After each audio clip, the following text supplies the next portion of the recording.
ಜನವರಿ 23 ಶುಕ್ರವಾರ.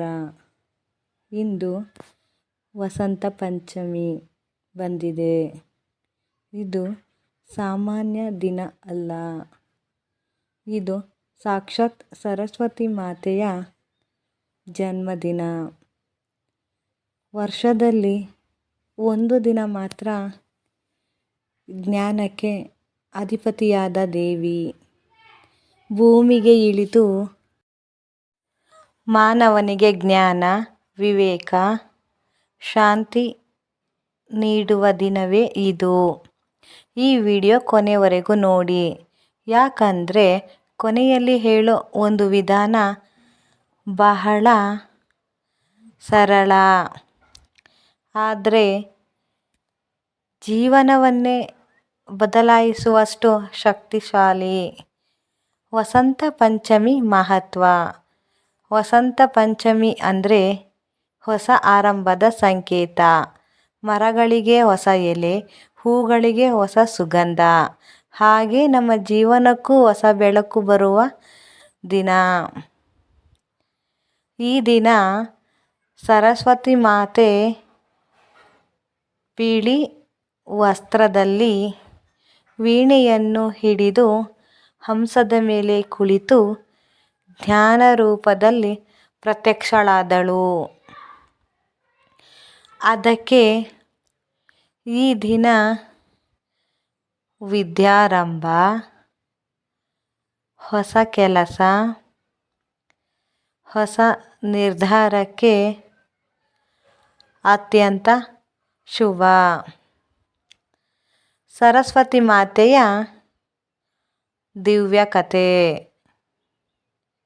ಒಮ್ಮೆ ಈ ಜಗತ್ತಿನಲ್ಲಿ ಅಂಧಕಾರ ತುಂಬಿತು. ಮಾತಿಗೂ ಶಕ್ತಿ ಇರಲಿಲ್ಲ, ಅಕ್ಷರಕ್ಕೂ ಅರ್ಥ ಇರಲಿಲ್ಲ. ಮಾನವನ ಜೀವನ ದಾರಿ ತಪ್ಪಿತು. ಆಗ ಬ್ರಹ್ಮದೇವರ ಮನಸ್ಸಿನಿಂದ ಒಂದು ದಿವ್ಯ ಪ್ರಕಾಶ ಹೊರಬಂದಿತು. ಅದೇ ಸರಸ್ವತಿ ಮಾತೆ. ಅವಳು ಬಂದ ಕ್ಷಣದಿಂದಲೇ ಮಾತಿಗೆ ಶಕ್ತಿ, ಅಕ್ಷರಕ್ಕೆ ಅರ್ಥ, ಮನಸ್ಸಿಗೆ ಜ್ಞಾನ ದೊರೆಯಿತು. ಅದಕ್ಕೆ ಹೇಳ್ತಾರೆ, ಸರಸ್ವತಿ ಇಲ್ಲದ ಜೀವನ ದಾರಿ ಇಲ್ಲದ ಪ್ರಯಾಣದಂತೆ. ಯಾಕೆ ಸರಸ್ವತಿ ಪೂಜೆ ಮುಖ್ಯ? ಹಣ ಇದ್ದರೂ ಶಾಂತಿ ಇಲ್ಲ ಅಂದರೆ, ಬುದ್ಧಿ ಇದ್ದರೂ ನಿರ್ಧಾರ ತಪ್ಪಾಗ್ತಿದ್ರೆ, ಮಾತು ಇದ್ದರೂ ಗೌರವ ಸಿಗ್ತಿಲ್ಲ ಅಂದರೆ ಅದಕ್ಕೆ ಕಾರಣ ಸರಸ್ವತಿ ಮಾತೆಯ ಕೃಪಾ ಕೊರತೆ.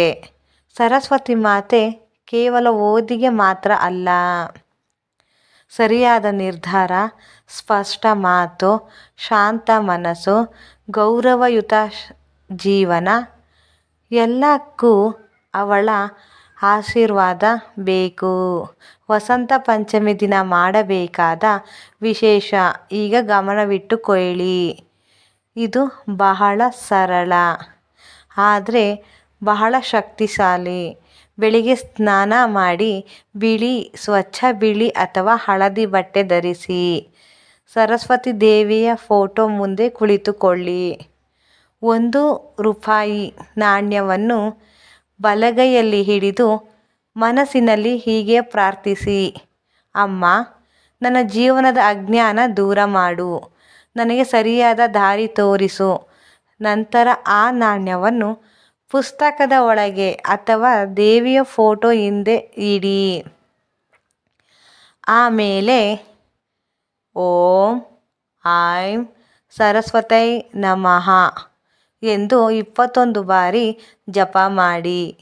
ಈ ಒಂದು ಕೆಲಸವನ್ನು ಇಂದು ಮಾಡಿದರೆ ಸಾಕು. 7 ದಿನಗಳ ನಂತರ ಆ 1 ರೂಪಾಯಿಯನ್ನು ಒಬ್ಬ ವಿದ್ಯಾರ್ಥಿಗೆ ಅಥವಾ ದೇವಸ್ಥಾನದಲ್ಲಿ ದಾನ ಮಾಡಿ. ಅನುಭವ ಕಥೆ. ಈ ಸರಳ ವಿಧಾನದಿಂದ ಅನೇಕರ ಜೀವನ ಬದಲಾಗಿದೆ. ವಿದ್ಯಾರ್ಥಿಗಳಿಗೆ ಫೇಲ್ಯೂರ್ ಹೋಗಿ ಸಕ್ಸಸ್ ಬಂದಿದೆ. ಉದ್ಯೋಗದಲ್ಲಿರುವವರಿಗೆ ಅವಮಾನ ಹೋಗಿ ಗೌರವ ಬಂದಿದೆ. ಜೀವನದಲ್ಲಿ ಗೊಂದಲ ಹೋಗಿ ಸ್ಪಷ್ಟತೆ ಬಂದಿದೆ. ಇದು ಮ್ಯಾಜಿಕ್ ಅಲ್ಲ, ಇದು ಶ್ರದ್ಧೆಯ ಭಕ್ತಿ. ಅಂತಿಮ ಆಶೀರ್ವಾದ. ಇದು ವಸಂತ ಪಂಚಮಿ. ಇಂದು ಸರಸ್ವತಿ ಮಾತೆಯ ಜನ್ಮದಿನ. ಈ ವಿಡಿಯೋ ನೋಡುತ್ತಿರುವವರ ನಿಮ್ಮ ಜೀವನದಲ್ಲಿ ಜ್ಞಾನ ಹೆಚ್ಚಾಗಲಿ, ಶಾಂತಿ ನೆಲೆಸಲಿ, ನಿರ್ಧಾರ ಶಕ್ತಿ ಬಲವಾಗಲಿ. ಸರಸ್ವತಿ ಮಾತೆಯ ಕೃಪೆ ನಿಮ್ಮ ಮೇಲೆ ಸದಾ ಇರಲಿ. ಈ ವಿಡಿಯೋ ಇಷ್ಟವಾದರೆ ಲೈಕ್ ಮಾಡಿ. ಸರಸ್ವತಿ ಮಾತೆಯ ಆಶೀರ್ವಾದ ಬೇಕು ಅಂದರೆ ಕಮೆಂಟ್ನಲ್ಲಿ ಓಂ ಐಂ ಎಂದು ಬರೆಯಿರಿ. ಯಾರಾದರೂ ಮೊದಲ ಬಾರಿ ನನ್ನ ಚಾನಲ್ ನೋಡಿದ್ರೆ ಸಬ್ಸ್ಕ್ರೈಬ್ ಮಾಡಿ.